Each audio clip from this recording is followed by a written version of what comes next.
네, 안녕하세요. 이제 역사서 강의가 오늘로 마지막이 됩니다. 사도행전을 끝으로 해서 그 성경의 역사서를 다 살펴보게 됐는데요. 이제 마지막 시간이 됐습니다. 자, 오늘은 사도행전 두 번째 말씀을 가지고 살펴보도록 하겠습니다. 제가 하나님께 기도드리고 시작하겠습니다. 은혜로우신 아버지 하나님, 이 시간 그동안 역사서를 공부하게 하신 은혜 감사드리고, 또한 이 시간 사도행전 두 번째 시간을 갖고자 합니다. 하나님께서 저와 듣는 이들의 마음에 은혜를 주시고 말씀의 부요함과 또 성령님의 강력한 역사하심이 함께 하시기를 원합니다. 아버지 손에 모든 것을 맡기고 감사드리며 우리를 구원해 주신 주 예수 그리스도 이름으로 기도했습니다. 아멘. 자, 이제 사도행전 두 번째 시간이 되겠는데요. 자, 오늘은 사도행전 3장부터의 역사를 살펴보도록 하겠습니다. 사도행전 3장 1절부터 11절까지 말씀을 보시면 베드로와 안전뱅이를 볼 수가 있는데요. 베드로와 요한이 성전에 기도하기 위해서 가고 있었습니다. 유대인들은 정규 기도 시간이 있었는데요. 하루에 3번 있었습니다. 아마 이것은 시편 55편 17절과 또 다니엘서 6장 10절에 근거한 것 같다고 볼 수가 있겠습니다. 그래서 기도 시간은 제 3시, 우리나라 시각으로 보면 오전 9시가 되겠고요. 그 다음에 제 6시, 이것은 12시 정오 시간이 되겠고, 또 제 9시, 오후 3시 였습니다. 성전에 들어가려고 할 때에 그들은 구걸하고 있는 안전뱅이 거린을 만나게 되었는데요. 이에 베드로는 그에게 다음과 같이 말을 했습니다. 그때 베드로가 이르되 은과 금은 내게 없으나 내게 있는 것을 내게 주노니 나사렛 예수 그리스도의 이름으로 일어나 걸어라, 이렇게 말을 하였습니다. 자, 이 말을 들은 그 거린은 즉시 고침을 받고 성전으로 들어가면서 걷기도 하고 뛰기도 하면서 하나님을 찬양하는 그런 놀라운 모습을 보게 됩니다. 자, 이 구절은 이사야가 다음과 같이 묘사한 대로 장차 이스라엘이 맞이하게 될 황금 시대를 상기시키게 해줍니다. 이사야서 35장 6절 말씀 보시면 그때 다리 저는 자는 사슴같이 뛰고 말 못하는 자의 혀는 노래하리니 이는 광야에서 물들이 터져 나오며 사막에서 시내들이 흐를 것이기 때문이라 라고 말씀을 하십니다. 자, 그러한 놀라운 기적이 성령님께서 베드로에게 들어오신 이후에 일어나게 되었는데요. 자, 이것이 사도행전에 기록된 사도들이 행했던 많은 기적들 가운데 첫 번째 기적이 되겠습니다. 우리가 사도행전에 나와 있는 기적들을 살펴보면 다음과 같은데요. 베드로가 행했던 기적들이 어떤 것인지를 보면은 예루살렘에서 자신의 그림자만 지나가도 많은 사람들이 병고침을 받게 되는 놀라운 기적이 일어났습니다. 또 루다에서 애니아를 고치게 되고 또 요바에서 죽었던 도르가가 살아나는 그러한 하나님의 기적도 일어났습니다. 빌립이 행한 기적들을 또 볼 수가 있고 또 스테반이 행했던 기적들도 우리가 사도행전을 통해서 알 수가 있습니다. 또한 우리가 잘 아는 사도 바울이 행했던 기적들도 우리가 살펴볼 수가 있겠는데요. 자, 키프로스에 바울이 당도했을 때에 마법사의 눈을 멀게 한 그러한 기적이 있습니다.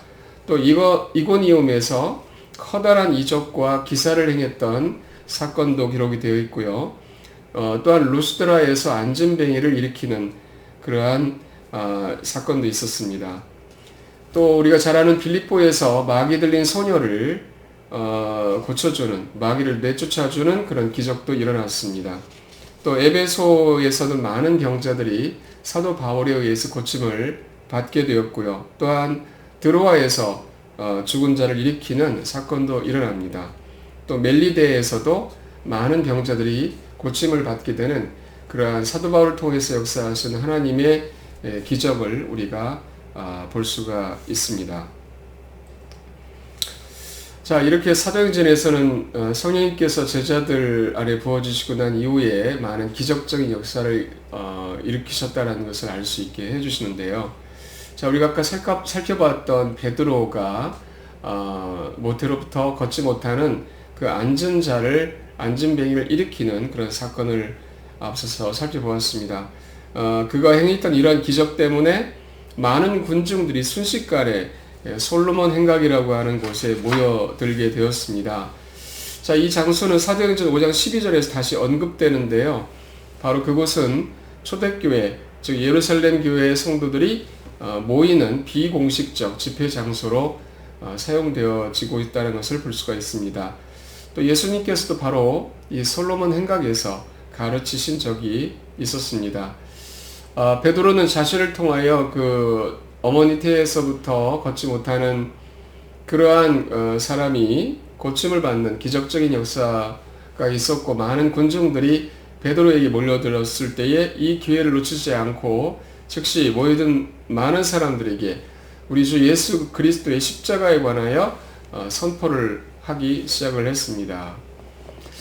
자, 십자가에 예수님을 못 박은 자들은 바로 유대인들이었고요. 그것은 그들이 그리스도를 빌라도에게 넘겨주었습니다. 그리고 빌라도가 그리스도를 놓아주려고 했을 때 그것을 거부한 자들이 바로 유대인들이었습니다. 그들은 그들의 메시아보다도 오히려 강도를 선택한 어리석은 그러한 일을 행했습니다. 그랬다라는 것을 베드로가 유대인들에게 선포를 하였습니다. 또한 십자가에 못 박혀 죽으신 예수 그리스도께서 곧 구세주시다, 부활하신 예수님이 구세주시다 라는 사실을 선포를 했는데요. 예수님은 하나님의 아들이시고 종이시라는 사실과 그분은 예수님이시고 거룩하신 분이시며 또 그분은 의로우신 분이고 그분은 생명의 통치자이시고 그분은 그리스도시고 그분은 하나님의 대언자시라는 사실도 베드로가 유대인들에게 선포를 했습니다. 예수님께서 십자가에 못 박히시기에 되실 것이라는 그런 예언이 있었는데요. 구약의 많은 대언자들이 구세주께서 순환당하실 것에 대해서 대언을 했습니다. 주님께서도 친히 이것에 대해서 죽으시기 전후에 이 말씀을 하신 바가 있습니다. 자, 베드로는 바로 그러한 메시지를 모여든 유대인들에게 선포를 했는데요. 자, 베드로 즉 그의 인간됨과 또 그의 메시지는 어떻게 바뀌었는가에 대해서 우리가 주목할 필요가 있습니다. 왜냐하면 우리가 잘 아는 것처럼 베드로는 예수님을 시험당했을 때 예수님을 3번 부인했던 사람이기 때문입니다. 과거의 어린 여종 앞에서 예수님을 부인했던 그의 모습이 사도행전에서는 그 성령님께서 들어오시자 담대하게 예수 그리스도를 세상 사람들에게 선포하고 있는 모습을 우리가 찾아볼 수가 있습니다. 또한 베드로의 메시지는 예수 그리스도께서 십자가에 대해서 말씀하신 것을 이후로 전에 예수 그리스도를 만류한 적이 있었지만 그의 메시지는 바로 십자가에 못 박히신 예수 그리스도를 담대하게 사람들에게 구원의 능력으로 선포하고 있습니다. 그래서 십자가의 능력을 선포했는데 사도행전 3장 16절 말씀 보시면 그분의 이름을 믿는 믿음을 통해 그분의 이름이 너희가 보고하는 이 사람을 강건하게 하였으니 참으로 그분으로 말미암은 믿음이 너희 모두 앞에서 그를 이같이 완전히 낫게 하였느니라. 자, 이렇게 담대하게 주님의 십자가를 선포하고 있습니다. 그래서 십자가는 회개하는 모든 사람들에게 죄사함을 보증하는 것이라는 것을 말해 주었습니다. 십자가에 대한 하나님의 계획표를 보면 예수님께서는 고난을 당하시고 죽으셨습니다. 그러나 하나님께서는 그분을 죽은 자들부터 살리셨습니다. 그리고 그분은 잠시 하늘로 올려지우셔서 거기에 거하고 계시고 장차 주님께서는 다시 오실 것이라는 사실도 선포를 했습니다. 사도행전 3장 19절에서는 그러므로 너희는 회개하고 회심하라. 그러면 새롭게 하는 때가 주의 앞으로 올 때에 너희 죄들이 말수될 것이라고 선포를 했습니다. 자, 이러한 강력한 베드로의 메시지가 있어서 그때 많은 사람들이 주 예수 그리스도를 믿고 구원받는 역사가 일어나게 되는데요. 그러나 이런 이유로 인해서 베드로가 이제 투옥이 됩니다. 사도행전 4장 1절부터 35절까지 말씀 보시면 베드로와 요한이 예수님을 사람들에게 전파했다라는 이유로 사로잡혀서 투옥이 되는 그러한 일이 있었습니다. 그러나 이러한 핍박이 있었지만 그럼에도 불구하고 예루살렘 교회에는 새로운 성도들이 크게 증가했습니다. 예수님을 믿는 사람들의 숫자가 크게 늘어났다는 것입니다. 그런데 이제 사도는 베드로는 사람들에 의해서 대제사장 앞에서 신문을 받았죠. 사도행전 4장 4절에서 22절까지 나와 있습니다. 베드로는 대제사장 앞에서 지금 일어난 일에 대해서 설명해보라는 그러한 명령을 받았고 여기에 모이는 사람들이 사내들인이라고 되어 있는데요. 그들은 사법권을 행사하고 있었던 사람들입니다. 그 까닭은 모세 율법의 규정에 따르면 어떤 사람이 기적을 행하고 그것을 사용하여 가르치면 반드시 그를 시험하되 만일 그 가르침이 거짓이라고 판정되면 그를 돌로 쳐 죽여야 한다라는 하나님의 말씀이 있었기 때문이었습니다. 신명기 13장 1절부터 5절까지의 말씀을 우리가 보면 알 수가 있는데요. 베드로는 기적을 일으켰죠. 그래서 그것이 시험 대상이었던 것입니다. 그래서 사내들인이 모여서 과연 그것이 하나님께로부터 온 것인지를 시험했던 것이죠. 잠시 신명기 13장 1절부터 5절까지 말씀을 보시면 너희 가운데서 대언자라 꿈꾸는 자가 일어나 표적이나 이적을 네게 주며 그가 네게 말한 그 표적이나 이적이 이루어질 때에 이르기를 내가 알지 못하던 다른 신들을 우리가 따라가서 그들을 섬기자 할지라도 너는 그 대언자나 그 꿈꾸는 자의 말들에 귀를 기울이지 말라. 주 너희 하나님께서 너희 마음을 다하고 혼을 다하여 주 너희 하나님을 사랑하는지 알기 위해 너희를 시험하시느니라. 너희는 주 너희 하나님을 따라 걷고 그분을 두려워하며 그분의 명령들을 지키고 그분의 음성에 순종하며 그분을 섬기고 그분을 굳게 붙들며 그 대언자나 그 꿈꾸는 자는 죽일지니 이는 그가 이집트 땅에서 너희를 데리고 나오시고 속박의 집에서 너희를 구속하신 주 너희 하나님으로부터 너희를 떼어놓으려고 말하며 주 내 하나님께서 내게 걸으라고 명령하신 길에서 너를 밀어내려 하였기 때문이라. 이렇게 너는 내 한가운데서 악을 제거할지니라고 하나님께서 율법으로 말씀을 하셨습니다. 자, 그렇게 해서 베드로가 기적을 일으켰기 때문에 그 기적에 대해서 시험을 한 것인데요. 여기서 베드로는 성령님으로 충만해서 지금 일어난 기적은 그들이 십자가에 못 박은 메시아 예수님의 이름으로 행해진 것이다 라고 그 사내들인 공의의 회원들에게 담대하게 말을 합니다. 자, 여기 나타나는 베드로의 이 변론은 예수님께서 마태복음 10장 16절에서 20절에서 약속하신 것이 처음으로 직접 성취된 것이라고 볼 수가 있습니다. 주께서 어떻게 말씀하셨냐면 보라 내가 너희를 보내는 것이 양들을 이리들 가운데로 보내는 것과 같도다. 그러므로 너희는 뱀같이 지혜롭고 비둘기같이 무해한 자가 되라. 그러나 사람들을 조심하라. 그들이 너희를 공회들에 넘겨주고 자기들의 회당들에서 너희를 채찍질할 것이며 너희가 나로 인해 총독들과 왕들 앞에 끌려가 그들과 이방인들을 대적하여 증언하리라. 그러나 그들이 너희를 넘겨줄 때에 너희가 어떻게 혹은 무엇을 말할까 염려하지 말라. 너희가 무엇을 말해야 할지 바로 그 시각에 너희에게 주어지리니 말하는 이가 너희가 아니요 너희 안에서 말씀하시는 너희 아버지의 영이시니라 라고 예수님께서 제자들에게 말씀을 하신 바가 있습니다. 자, 이 말씀에 대한 성취가 바로 방금 살펴봤던 베드로가 사내들인 공회에 불려나가서 신문을 받았다는 사실에서 성취가 된 것이라는 것을 알 수가 있습니다. 자, 이때 베드로는 예수 그리스도야말로 시편 118편 22절에 언급된 모퉁이 돌이라고 말함으로써 예수님께서 바로 구약의 예언의 성취이시다라고 말하고 있습니다. 자, 주님께서는 전에 이 구절을 그분 자신에 적용하신 바가 있습니다. 베드로는 마지막으로 다음 같은 말로써 사내들인 공예 회원들에게 결론적으로 말합니다. 다른 사람 안에는 구원이 없나니 하늘 아래에서 우리를 구원을 다른 어떤 이름도 주께서 사람들 가운데서 주지 아니하셨느니라 하였더라. 사도행전 4장 12절에 기록이 되어 있습니다. 자, 이러한 놀라운 메시지가 베드로를 통해서 흘러나왔는데요. 바로 성령님께서 역사하시기 때문입니다. 모여든 사내들이는 그동안 많은 지식을 가지고 있는 사람들이었는데 사도들을 보니까 갈릴리 출신이라는 것이죠. 어부들 출신인데 교육을 받지 못한 그 사도들의 깊은 신학 인식에 대해서 크게 놀라워하고 당황하는 그런 모습을 보이게 됩니다. 사도행전 4장 16절 말씀 보시면 이르되 우리가 이 사람들을 어떻게 할까? 그들에 의해 참으로 주목할 만한 기적이 이루어진 사실이 예루살렘에 거하는 모든 자들에게 드러났으므로 우리가 그것을 부인할 수 없도다 이렇게 말을 하기도 했습니다.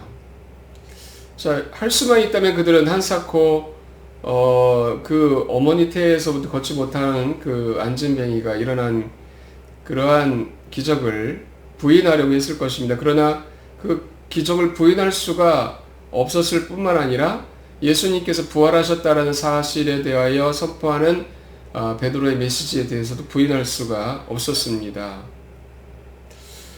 자, 이때뿐만 아니라 다른 경우에도 사내들이니 그리스도께서 부활하셨다는 사실, 역사적 사실을 부인하려 했다라는 기록은 전혀 없습니다. 여기에 덧붙여서 안진뱅이가 고침받았다고 하는 그 변화된 그러한 사람의 증거를 부인할 수 있는 주장도 전혀 존재하지 않습니다. 그러니까 그들은 어떻게 할지 몰랐던 것이죠. 당황했던 것입니다. 그래서 그들은 어떻게 할 수가 없어서 베드로와 요한을 소환해서 예수님의 이름으로 전하거나 가르치지 말라고 명령을 했던 것입니다. 그러나 두 사람은 우리는 우리가 보고 들은 것들을 말할 수밖에 없노라 이렇게 말하면서 그들의 명령을 거부하는 그러한 모습을 보여줍니다. 자, 그리고 나서 이제 베드로와 요한이 이제 석방이 되고 나서 다른 성도들과 만나게 되었는데요. 그 일어났던 사건에 대해서 말하면서 하나님께 찬양 예배를 드렸습니다. 여기서 그 다음 같은 사실을 기억해 두는 것이 좋겠습니다. 그들은 사도행전 4장 23절에서 35절까지 나와 있는 그 기도의 내용을 볼 수가 있는데요. 그들은 한 마음으로 하나님께 기도했습니다.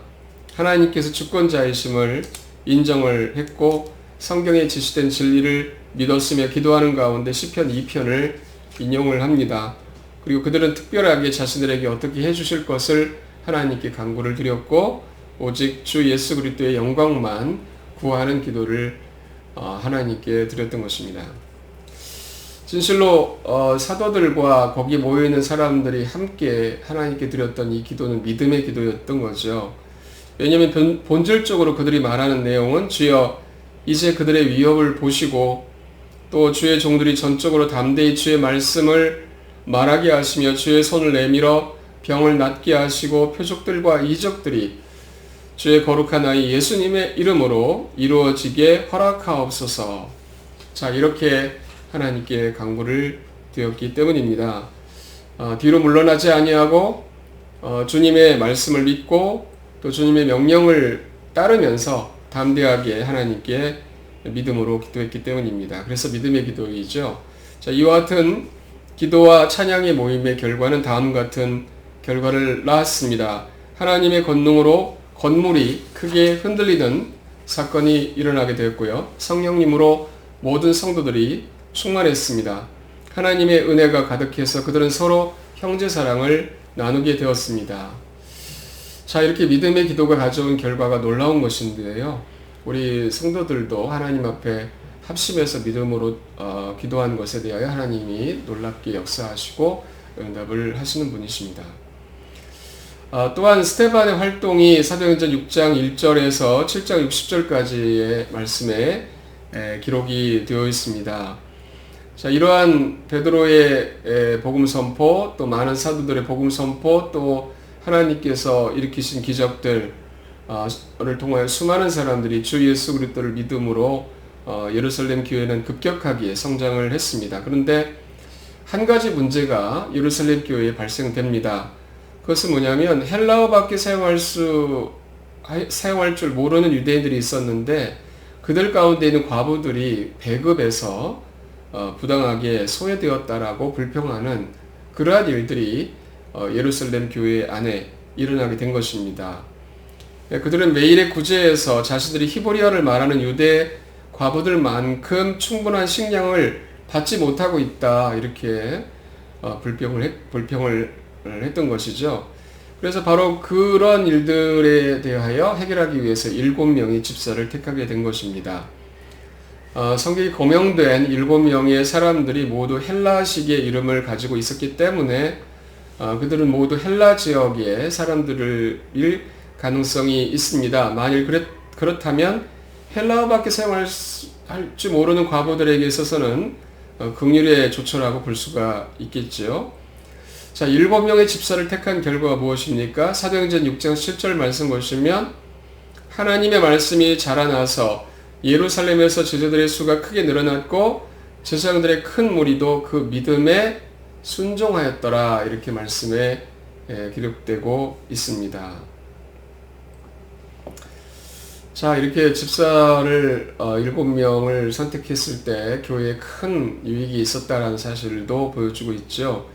그 다음에 사도행전 6장 9절부터 15절에 보면 스데반, 7명의 집사들 가운데 한 사람인 스데반이 설교를 합니다. 스데반은 특별히 리베르티 사람들과 구레네 사람들, 그리고 알렉산드리아 사람들과 만나고 또 길르기아 지방과 아시아에서 온 자들의 회당에서 어떤 자들과 논쟁을 벌이게 됩니다.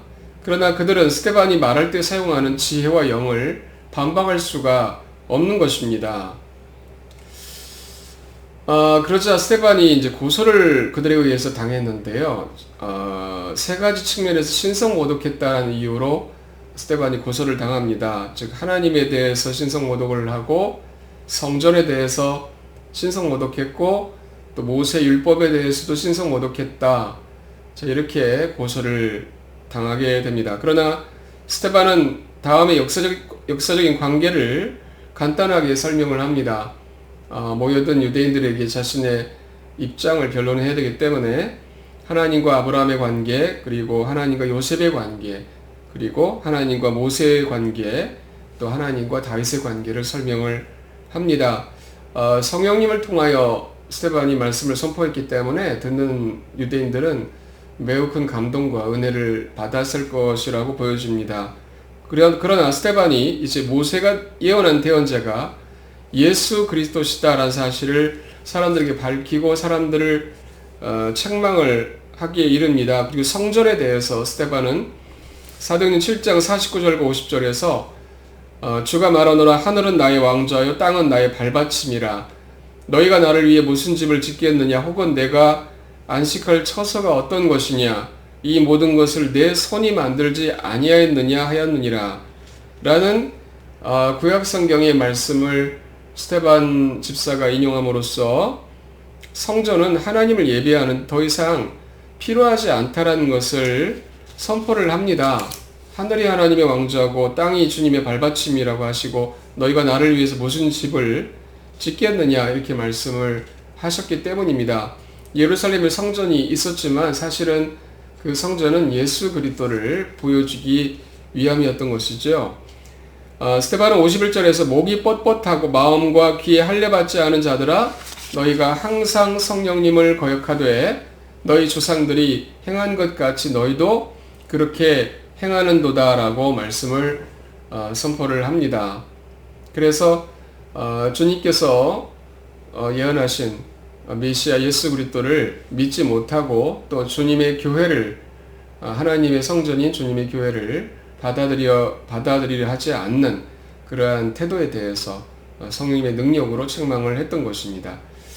자, 그러자 이 스데반 집사의 이 설교는 들었던 수많은 사람들의 분노를 일으켰고 바로 그들에 의해서 스데반이 돌에 맞아 죽임을 당하게 됩니다. 자, 이러한 스데반의 순교가 있게 되었는데요.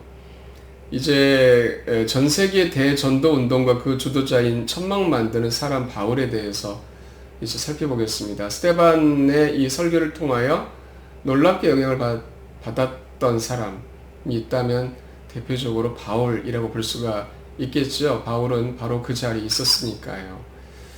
스데반이 돌에 맞아 죽었던 그 자리에 바울이 있었습니다. 나중에 회심해서 구원받게 됐을 때 그러한 스데반의 모습을 잊을 수가 없었고 그도 스데반처럼 예수님을 위해서 죽고자 했다는 사실을 우리가 성경 기록을 통해서 발견할 수가 있습니다. 자, 하나님께서 이렇게 사도 바울을 이렇게 회심하게 하시고 구원해 주시고 이제 사도로서 전 세계 복음을 선포하게 하셨는데요. 자, 우리가 바울의 배경에 대해서 살펴보겠습니다. 그의 가문과 유년기에 대해서 보면 성경 기록에 나와 있습니다. 그는 길리기아 지방의 다소에서 태어났고 거기에서 자란 인물입니다. 또 사도 바울은 베냐민 지파 사람이었죠. 또 그는 히브리인 중에 히브리인이었습니다. 또 바울은 가말리엘이라는 당대 최고의 학자의 문화생이었습니다. 그는 바리새파였고 바리새인의 아들이었습니다. 그런 그가 이제 유대 사회에서는 엘리트로 인정을 받았는데요. 그는 당시에 생겨난 예루살렘 교회에 대해서 핍박을 합니다. 그런 스데반을 죽이는 사람들의 옷을 보관해 주었고 그 스데반을 죽이는 데 동조를 했습니다. 그리고 열심을 내서 하나님의 교회를 사정없이 파괴를 했습니다. 심지어 그리스도의 가정의 집집마다 들어가서 그들을 끌어내어 감옥에 집어넣었습니다. 또 여러 도시로 돌면서 그리스도인들을 찾아내고 박해하고 죽였습니다. 그리스도인들을 매질하기도 했고 또 죽이는 일에 찬송표를 던지기도 했고 또 수많은 그리스도인들을 고문함으로써 그들로 하여금 예수 그리스도를 저주하도록 강요하기도 했습니다. 상상할 수 없을 정도로 바울은 구원받기 전에 그의 이름이 사울이었죠. 교회를 핍박했고 피폐하게 했던 인물입니다. 자, 그런데 그런 그가 악명 높은 교회 핍박자였던 그가 다마스쿠스에서 그리스도인들을 핍박하고자 가는 도중에 하늘의 빛을 만나게 됩니다. 그러자 그는 땅에 엎드려져서 다음 같은 주님의 말씀을 듣게 됩니다. 사울아 사울아 어찌하여 내가 나를 핍박하느냐. 바로 예수님의 음성을 바울이 듣게 된 것인데요. 사도 바울이 이제 그 예수님의 영광을 이제 빛 가운데서 보게 되었습니다. 이것은 승천하신 주님을 적어도 7번 보았던 경우 가운데 첫 번째입니다.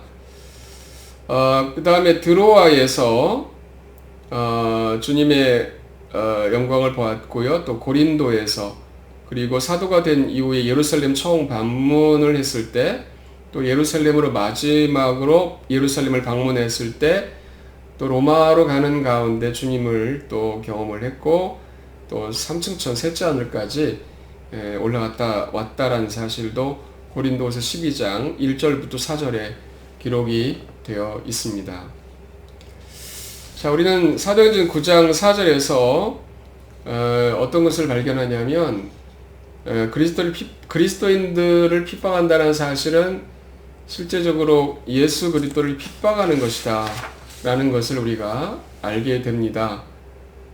그래서 주님은 자신을 그분의 백성인 교회 성도들과 동일시 하시는 분이십니다. 바울은 참으로 영광스럽게 구원을 받게 된 것이죠. 하나님께서 빛으로 찾아오셔서 구원해 주셨기 때문입니다.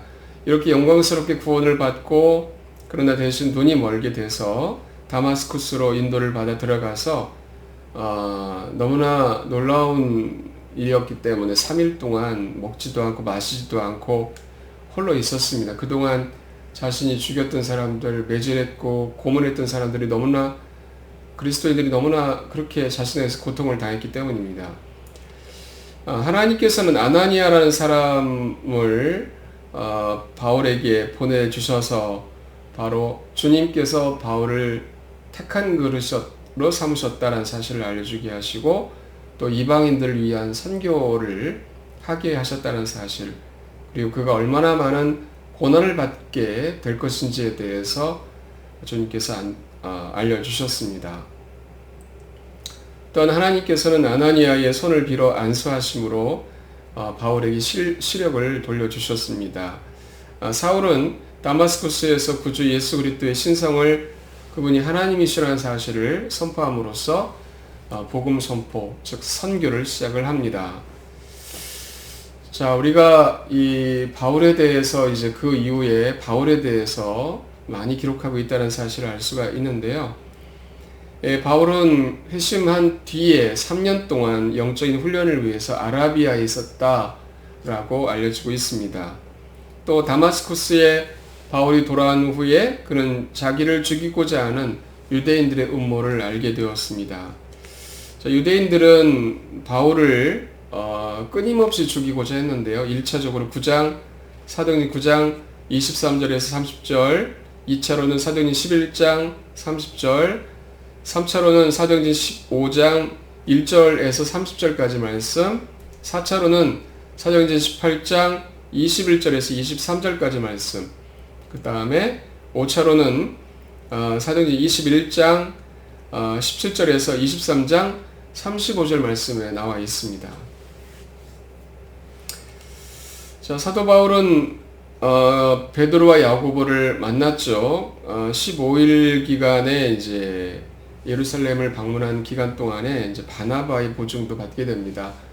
왜냐하면 악명 높은 교회 핍박자였기 때문에 사람들이 그를 무서워했고 피했던 거죠. 그러나 바울이 자신이 보증한다라는 것을 밝히고 바울을 받아주게 했던 것입니다. 그 후에 그는 헬라파 유대인들의 살해 음모를 피하기 위해서 예루살렘을 떠나서 고향 다소로 돌아갔습니다. 또 약 10년 후에 그는 안디옥에 새로 세워진 교회를 방문하게 되는데요. 거기에 새로 구원받은 사람들을 가르치기 위해서 바나바와 합류하라는 청탁을 받게 돼서 안디옥으로 가게 된 것입니다. 바나바와 바울은 다시 예루살렘을 방문을 했고, 또 은혜의 사역을 마친 후에 바나바와 바울은 바나바의 젊은 조카 요한 마가와 함께 안디옥으로 돌아왔습니다. 자, 이제 본격적으로 이제 전 세계를 다니면서 바울이 전도를 하는 그러한 일들이 있게 되는데요. 사도행전 13장부터 일어나게 됩니다. 사도 바울은 안디옥 교회에서, 시리아 안디옥 교회에서 여러 대언자들과 교사들과 함께 놀라운 사역을 하게 됩니다. 자, 이들이 예비하고 금식하고 있던 어느 날 성령님께서 그들에게 명령하시기를, 내가 바나바와 사울을 불러 시킬 일을 위해 그들을 내 앞에 따로 도라는 주님의 음성을 교회가 들었는데요. 이제 그들에게 바나바와 바울을 안수하여 안디옥 교회는 첫 번째 전 세계를 다니며 복음을 전파하는 선교사를 파송을 했습니다. 그리고 바보라는 그러한 도시로 바나바와 바울이 들러서 여러 가지 많은 일들을 겪었고요. 또 비시디아의 안디옥에서도 들러서 복음을 전합니다. 바울은 그곳 비시디아의 안디옥에서 메시지를 선포하도록 그곳에 초청이 되었는데, 이것은 기록된 그의 첫 번째 메시지라고 볼 수가 있겠습니다. 그런 다음 같은 말씀을 사람들에게 선포했습니다. 회당에 들어가서 주로 유대인들로 구성되어 있었죠. 출애굽의 구원 사건, 광야에 방황했던 사건, 가나안을 정복했던 사건, 그 다음에 사울과 다윗의 통치와 또 침례자 요한의 선교, 그리고 다윗의 자손이신 주 예수 그리스도의 십자가의 죽으심과 부활에 대해서 담대하게 선포를 했습니다. 또한 이고니움에서의 그 사건들이 있는데요. 많은 사람들이 그곳에서 바울로부터 복음의 메시지를 들었습니다. 그러나 불신앙의 유대인들도 있어서 소동을 일으켰고요. 바울과 바나바를 죽이려고 하는 유대인들의 음모를 알았기 때문에 속히 그곳을 떠나서 루스드라라는 곳으로 가게 됩니다. 사도행전 14장 6절부터 25절까지는 루스드라에서 어떤 일이 일어났는지에 대해서 성경이 기록하고 있습니다. 바울은 안전뱅이로 태어난 어떤 사람을 고쳐주었고, 그것을 보자 놀랐던 군중들은 그 복음 전도자들을 신으로 여기고 바나바를 주피터라고 부르고 또 바울을 머큐리라고 불렀던 거죠. 그래서 희생 제물을 드리려고 하자 그것을 만류한 사건도 있었습니다. 자, 이후에 바울은 더베로 갔다가 루스드라, 이고니움, 안디옥을 두루 다니면서 이전에 세워졌던 교회를 다시 찾아보고 또 새로운 교회를 세우기도 했습니다. 마음을 굳게 하고 또 권면하여 장로를 임명을 하고 또 그들을 하나님께 부탁하는 그러한 일들도 행했습니다. 자, 그 다음에 바울과 바나바는 시리아의 안티옥, 즉 자신을 파송했던 그 곳으로, 그 교회로 돌아옵니다. 사도행전 14장 26절과 27절 말씀 보시면 거기서 배를 타고 안디옥으로 갔는데 이곳은 사도들이 이룬 그 일을 위해 전에 그들을 하나님의 은혜에 맡겼던 곳이더라. 그들이 와서 교회를 함께 모아 하나님께서 자기들과 함께 행하신 모든 일과 또 그분께서 이방인들에게 믿음의 문을 열어 주신 것을 되풀이하여 말하고 라고 성경이 기록하고 있습니다. 자, 바나바와 바울은 예루살렘 회의에도 참여하게 되었는데요. 사도행전 15장 1절부터 35절까지 나와 있습니다. 자, 이렇게 바울과 바나바의 사역을 통하여 많은 이방인들이 회심하여 예수님을 믿게 되었는데요. 이러한 회심자들에 대해서 어떤 유대인들이 유대의식에 따라 할례를 받게 해야 한다라고 주장하는 사람들이 나타나는 것입니다. 바로 그것에 관한 중대한 문제가 예루살렘 교회에서 제기가 됩니다. 그래서 바나바와 바울은 안디옥에 이러한 율법주의자들과 작지 않은 분쟁이 일어나고 논쟁을 벌였던 거죠. 바나바 바울의 교리는 확실했습니다. 분명했습니다. 그러나 율법주의에 여전히 머물고 있었던 그런 사람들이 반대를 하고 또 그들과 함께 분쟁과 논쟁을 벌였던 것이죠. 또 이 논쟁을 해결하기 위해서 특별회의가 예루살렘에서 개최가 됐던 것입니다. 1차적으로 전체회의가 있었는데 사도행전 15장 4, 5절에서 기록이 되어 있고요. 또 사도와 장로들만이 만나서 회의했던 내용도 있습니다. 사도행전 15장 6절 말씀. 그 다음에 2차로 전체 회의를 했는데 사도행전 15장 7절부터 29절까지의 말씀이 바로 그것입니다. 자, 마지막 회의에서 그 대표자들은 주님의 제자인 베드로와 돌아온 두 선교사, 즉 바나바와 바울, 그리고 주님의 위붓 형제인 예루살렘 교회 목회자 야고보가 작성한 세 개의 특별위원회 보고를 들었습니다. 그리고 최종 결정이 예루살렘 교회 목회자였던 야고보에 의해서 이루어졌습니다. 말씀을 잠시 보면 저들이 그들 편에 이렇게 편지를 쓰니라. 사도들과 장로들과 형제들은 안디옥과 시리아와 길리기아에 있는 이방인들에 속한 형제들에게 문안하노라. 우리에게서 나간 어떤 자들이 말들로 너희를 괴롭게 하고 너희 혼을 뒤엎으며 이르기를 너희가 반드시 할례를 받고 율법을 지켜야 한다 하였다는 말을 우리가 들었으나 우리는 그들에게 그런 명령을 준 적이 없으므로 한마음으로 모여서 선정된 사람들 우리가 사랑하는 바나바와 바울과 함께 너희에게 보내는 것이 좋다고 생각하였는데 그들은 우리 주 예수 그리스도의 이름을 위해 생명의 위협을 무릅쓴 사람들이니라. 이렇게 야고보가 말을 함으로써 모든 문제가 종결이 됩니다. 자, 1부 순서 여기까지 갖겠고요. 다음 2부 말씀을 통해서 마지막 역사서 사도행전 살펴보도록 하겠습니다.